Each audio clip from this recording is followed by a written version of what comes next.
I hope that policymakers will start to understand that the overdose crisis in the United States is much more complex than they have recognized initially, and that they will start to adjust their responses to overdose in a way that reflects science, medicine, and economics. So, for example, looking at not just the supply of opioid medications, but also the supply of illicit substances on the black market.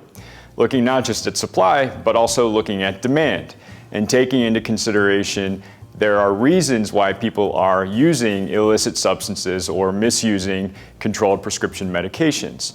The U.S. government should start looking at the social determinants of health and looking at some of the diseases of despair that contribute to addiction and overdose, of course, but also diabetes, obesity, and other conditions that are affecting a lot of Americans. And if the government will actually take a demand reduction approach that would prevent harmful substance use in the first place, it will much more rapidly, much more efficiently, and much more compassionately address overdose as well as addiction and a number of other harms in the United States.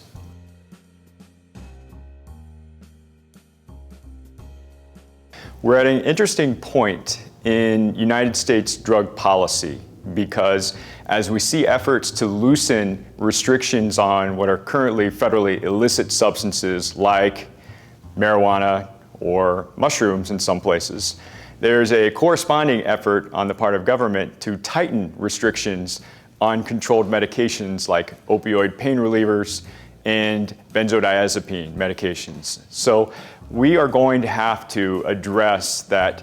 On one side, there's a liberalization. On the other side, there's a tightening, and try to come up with a better policy that reflects that there must be access to medications for people with legitimate medical needs in the United States, and there must be a system also that does control the supply, not just of the controlled medications, but also of the illicit market in a better way than has been done in the past. And so that's going to require a comprehensive look at drug policy in the United States.